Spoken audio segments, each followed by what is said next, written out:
له نن څخه 2300 کاله وړاندې په نړۍ کې یوې سترې او پیاوړې امپراتورۍ شتون درلود چې ورته هخامنشي امپراتوري یا اکمنید امپایر ویل کېږي. دا په تاریخ کې د فارس د سیمې لومړۍ امپراتوري وه. د دې امپراتورۍ پلازمینه بابل یعنی اوسنی عراق و. د دې پولې په لویدیځ کې له یونان سره مښتلې او په ختیځ کې یې پوله د اباسین تر غاړې پورې رسېدلې وه. د اوسنی پاکستان ډېرې برخې لکه ټکسلا او بلوچستان هم د دغه امپراتورۍ برخې وې او بیا افغانستان، تاجکستان، ازبکستان، ترکمنستان، ایران، آذربایجان، جارجیا، ترکی، مصر، اسرائیل، شام، اردن او تر لیبیا پورې ټول هېوادونه د دغه سلطنت برخې وې. د تاریخ د دوو سترو امپراتورانو نمونه لکه د سایرس اعظم او دارا نمونه به تاسو حتما اوریدلی وي. دوی دواړه د همدې امپراتورۍ امپراتوران تیر سوي دي.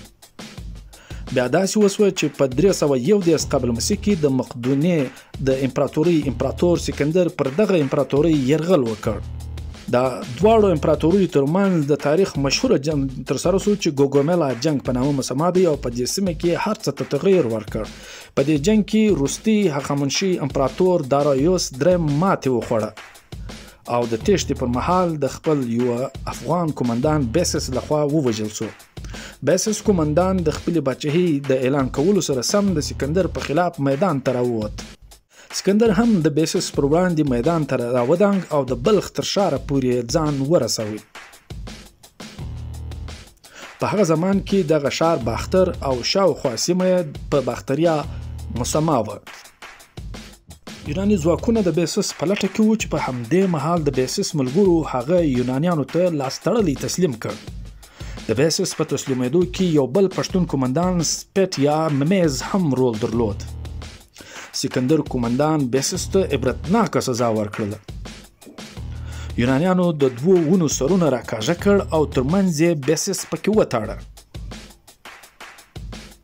وروسته چې کله ونې یو دم ایله کړل سوې نو د بیسس وجود یې پارچه پارچه کړ. په دې سره سکندر نه یوازې د افغانستان بلکې د ټول هخامنشي امپراتورۍ سره سره د منځنۍ اسیا د یوې لویې سیمې بې له کوم شریکه واکدار وټاکل شو.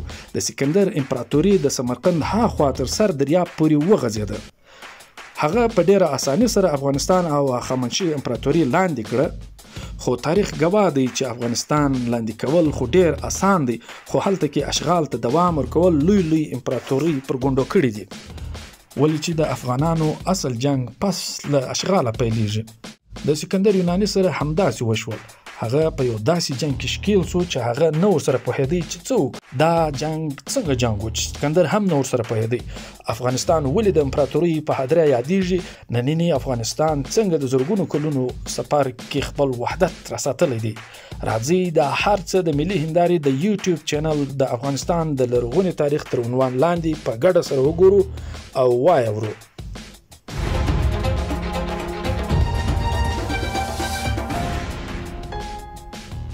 د ګاګومیلا د جنگ وروسته سکندر مقدوني د افغانستان په شمال کې تر سر دریاب پورې د منځنۍ اسیا ټولې سیمې فتح کړې. هلته د سرحد هاخوا سیتین قبایل واستوګن وو چې کوچاني ژوند یې درلود. سکندر وان درلود چې هسې نه دغه قبایل د په سیمو کې مداخله یا د یاغیانو سره مرسته ونه کړي. ځکه نو د دغه احتمال د مخنیوي په خاطر سکندر هلته د یوه لویه پوځي قرارګاه جوړولو امر ورکړ. سمدلاسه یوناني ځواکونه د سر دریاب پر غاړه د یوې لوی پوځي کلا په جوړښت وګمارل شول. پر همدغه ځای نن سبا د تاجکستان ښار خوجند آباد. سکندر مقدوني د دغه ځای د مقدونیا سکیټ یعنی د مقدونیا وروستی ښار په نامه ونوموي. همدا کلا د سکندر لپاره د ستونزو ځاله ثابته شوه. دا ځکه چې افغان قبایل تر دغه ګړي پورې د هخامنشي امپراتورۍ لاندې خپلواکه ژوند درلود. د دوی دغه خپلواکي دارا باچا هم منلې وه. افغان او سیتین قبایلو د سکندر پر وړاندې مقاومت ونه شود ځکه چې دوی فکر کاوه چې یونانیان به څه موده وروسته پر خپله لار درومي او دغه سیمې به یو ځل بیا خپلواکه پاتې شي. خو پر سر دریاب د پوځي کلا په جوړښت سره دوی پوه شوه چې یونانیان د تلو اراده نه لري. دا نو د افغانانو لپاره هیڅ د منلو وړ نه وه ځکه نو دوی یاغیتوب ته ملا وتړله.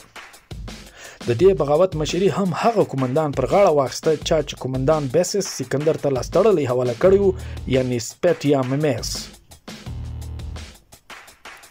هغه د یونانیانو دغه ګام د افغانانو پر خپلواکۍ او د جنگ میدان ته ور ودانګه.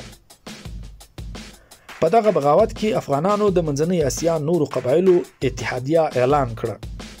هغوی سمرقند ښار ته نږدې پر یونانیانو لومړی خونړی برید ترسره کړ او ډیری یونانیان یې ووژل. دریاب څخه تر بلخ پورې د یونانیانو په خلاف د بغاوت وړانګې پورته سوې. د سرای سیمو سره سره په ښارونو کې هم یاغیانو سر پورته کړ او په خپلو سیمو کې یوناني ځواکونو او د دوی د سردارانو وژل پیل کړ. سر دریاب ته نږدې د لرغوني ښار سراپلس او د شاوخوا ښارګوټو خلکو هم د یاغیانو ملاتړ اعلان کړ. د دې ځای وګړو په خپله سیمه کې میشت یوناني عسکر ووژل او کلابند سوه. د دې پرته یاغیانو چې شمېر یې په زرګونو و په غرونو او ځنګلونو کې په ګڼ شمېر ځایونه جوړ کړه. یاغیانو د سمرقند او د یونان د نوي ښار الکسندریا اسکیټ ترمنځ یوناني پوځ ټولې لارې وتړلې. اسکندر مقدوني هم لاس تر زنې نه ورته ناست او د دغه خنډ کلک ځواب یې ورکړ. هغه د یاغیانو د پټنځایونو د له منځه وړلو امر ورکړ. خو په هر ځای کې د داسې مقاومت سره مخامخ سو چې د یې په اړه هیڅ فکر نه درلود.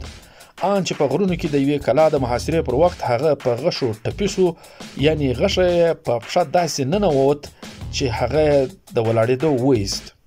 یو مورخ ټوټارش لیکي چې د دې غشي له امله د سکندر د پښې هډ داسې ورزېدی چې واړه واړه هډونه یې حکیمانو رایستل. یونانیان د خپل مشر د دغه حالت په لیدو سره خورا په غضب سوه. هغو د کلا د څارونکو او د تسلیم سوو عسکرو وژنه پیل کړه. خو د یونانیانو دغه فکر چې د دې ټول وژنې څخه به د افغانانو حوصلې ماتې کړي غلط ثابت سو.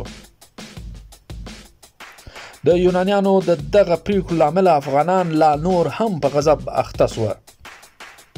اوس حالت دا و چې سکندر په خپله بستري و. د هغه فوځ که څه هم د سراپلس د ښار محاصره کړې وه، خو له هرې لوري د سخت مقاومت سره مخامخ وه. بل لور سکندر که څه هم بستري و، خو د جنگ د میدان په اړه د خپلو قومندانانو سره په پرله پسې تماس کې و. د هغه د امر سره سم د هغه فوج د سراپلس د ښار شاوخوا ټول کلي او ښارګوټي محاصره او بیا یې د خاورو سره خاورې کړ. یونانیانو د دې کلیو او ښارګوټو ټول نارینه به وژل او ښځینه به یې د مینځو په حیث له ځان سره بیولې. په سراپلس ښار کې د کلابند یاغیانو د هر خو بیا هم حوصلې ټیټ نه شوې او د یونانیانو په خلاف یې نوې طریقې کارول پیل کړې. هغوی به خپلو خلکو ته سپین بیرغونه ورکړل چې ګواه تسلیمېدونکي دي. وروسته به یې د خبرو اترو په پلمه یونانیان ځان ته رانږدې کړ او بیا به یې ټول ووژل. ډېره موده همدا لوبه روانه وه چې یوه ورځ سکندر له خپلې بسترې څخه راپورته کیږي. هغه یو ځل بیا میدان ته ودانګل او د سراپلس د ښار د نسکورېدو منصوبه یې جوړه کړله.